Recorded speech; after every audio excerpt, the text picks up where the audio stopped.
Hello everyone, commerce अध्ययन में आज हम देखेंगे बैंक रिकॉन्सिलिएशन स्टेटमेंट। ये एक रिक्वेस्टेड वीडियो है। जिन्होंने रिक्वेस्ट किया है उनका नाम है राखी। उन्होंने बोला कि मैम प्लीज़ क्वेश्चंस को सॉल्व करवाइए।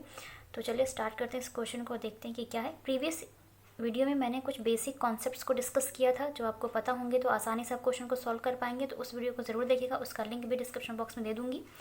इस वीडियो में इस क्वेश्चन को रीड करते हैं और इसको सॉल्व करने की कोशिश करते हैं। ठीक है।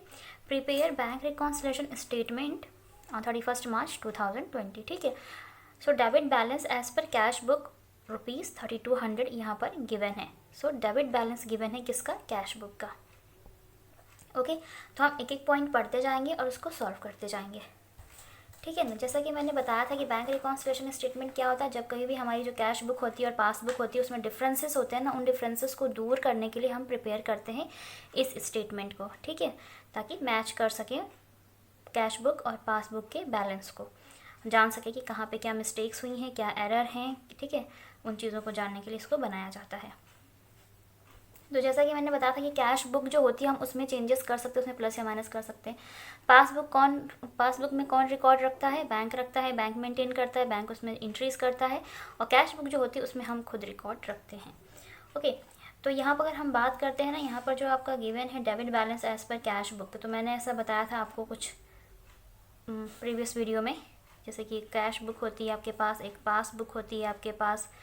ठीक है, तो अगर कैश बुक यहाँ पर जैसे कि डेबिट बैलेंस गिवन है यहाँ पर, तो पासबुक में अगर कैश बुक की अगर हम बात करें तो कैश बुक में डेबिट का मतलब होता है प्लस, क्रेडिट का मतलब होता है माइनस। कि जो चीज़ भी अगर हमारे बैलेंस को बढ़ा रही है, ठीक है, डिपॉजिट हो रही है हमारे बैंक अकाउंट में, पैसा बढ़ रहा है, तो हम उसको डेबिट में शो करेंगे। और अगर पैसा निकल रहा है या पैसा कहीं पे हम पे कर रहे हैं, किसी को कुछ पैसे दे रहे हैं, कम हो रहा है, तो उसको क्रेडिट में शो करते हैं, मीन्स माइनस में शो करते हैं। ठीक है, ये माइनस हो जाएगा, ये प्लस होगा।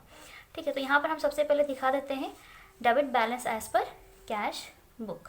Okay, debit balance as per cash book कितना? 3200 डेबिट बैलेंस है, इसलिए डेबिट साइड में हमने दिखा दिया है। अब यहाँ आप अपनी हेल्प के लिए क्या कर सकते हैं कि जिन पॉइंट्स को ऐड करना है हम उसको ऐड करेंगे, जिन ट्रांजेक्शन्स को ऐड करना है, और कुछ स्पेस छोड़ करके हम जिन ट्रांजेक्शन्स को लेस करना है उसको यहाँ पर हम लेस वाले को शो कर देंगे।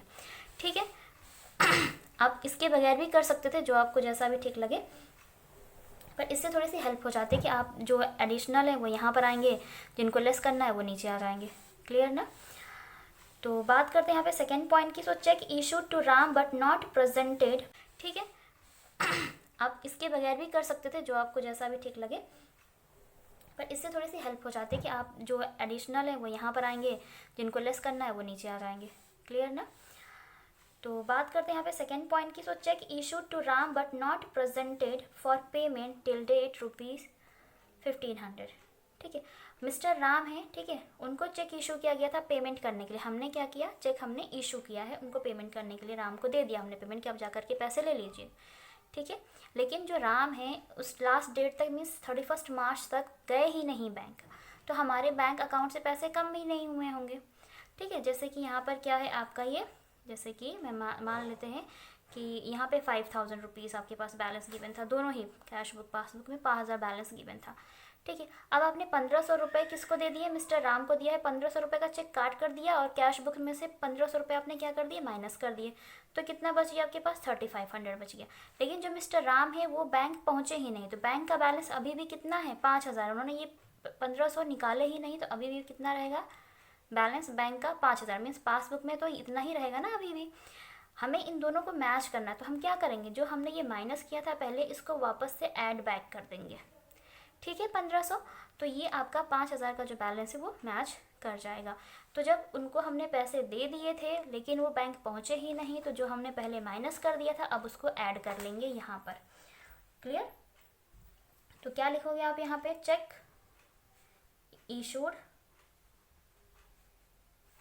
issued to Ram but not presented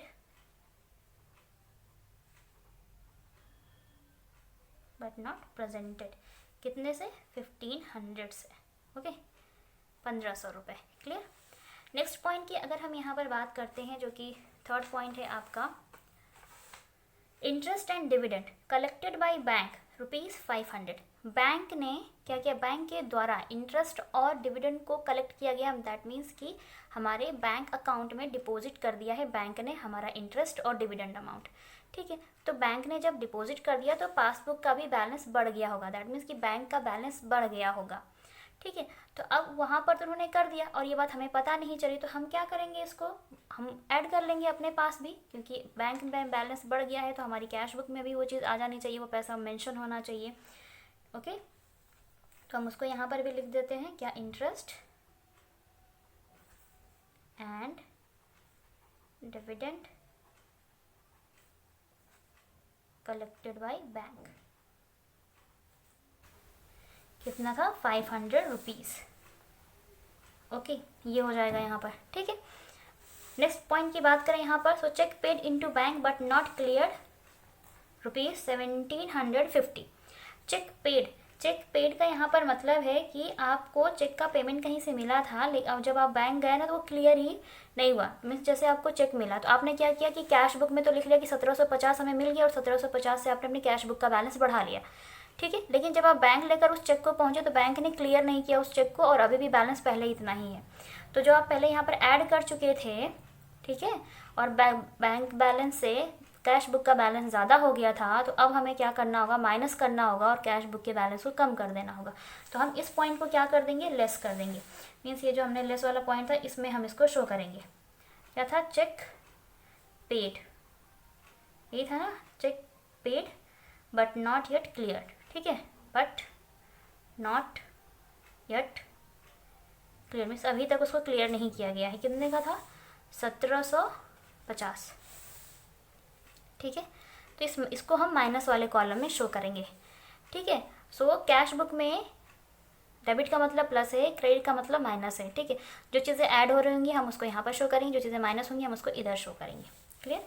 next point की अगर हम यहाँ पर बात करते हैं बैंक चार्जेस। अब बैंक चार्जेस आपसे लेता है, ठीक है, तो ये भी माइनस होना चाहिए। तो जब बैंक ने आपके बैंक बैलेंस से पैसा कम कर दिया, बैंक बैलेंस कम कर दिया 150 रुपये से, तो कैश बुक का भी तो बैलेंस कम होना चाहिए 150 रुपये से, तो इसको भी हम क्या करेंगे, यहाँ से कम कर देंगे।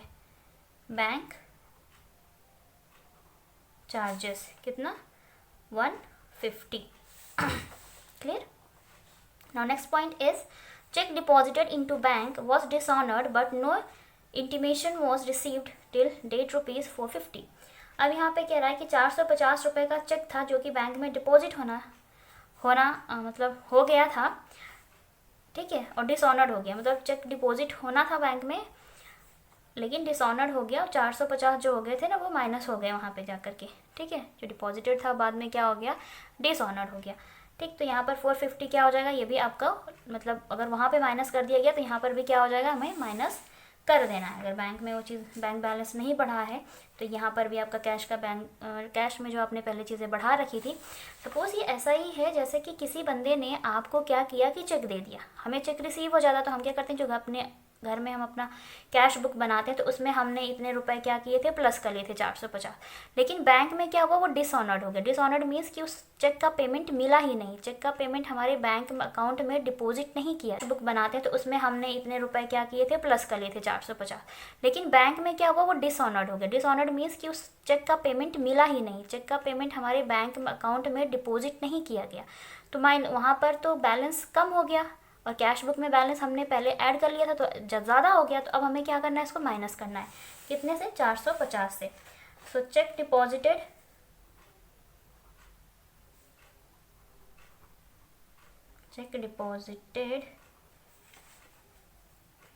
क्या था, cheque deposit into bank was dishonoured. ठीक है, इनटू बैंक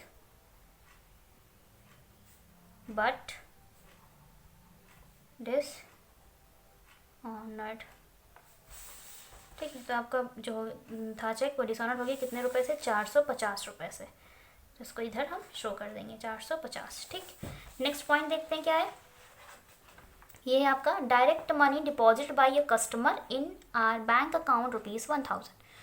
ठीक है, हम बिजनेस कर रहे हैं, हमारा कोई कस्टमर था तो उसने क्या किया कि डायरेक्ट हमारे बैंक में जा करके उसने हमारे अकाउंट में ही 1000 रुपये जमा कर दिए, डिपॉजिट कर दिए। कहाँ पे, हमारे बैंक अकाउंट में। कितने रुपए, 1000 रुपये। तो ये डिपॉजिट हो रहा है ना, तो इससे हमारा क्या होगा, हम एक तो हमें पता चल गया, ये बैंक में देखिए, बैंक में इसको डिपॉजिट किया तो बैंक का बैलेंस बढ़ गया। तो अब हमें इतने अमाउंट से अपने कैश बुक का बैलेंस भी तो इंक्रीज़ करना होगा। तो अब इसको क्या करेंगे, हम कैश बुक के बैलेंस में इसको प्लस कर लेंगे। दैट मीन्स कि हम इसको ऐड कर लेंगे। Direct money deposited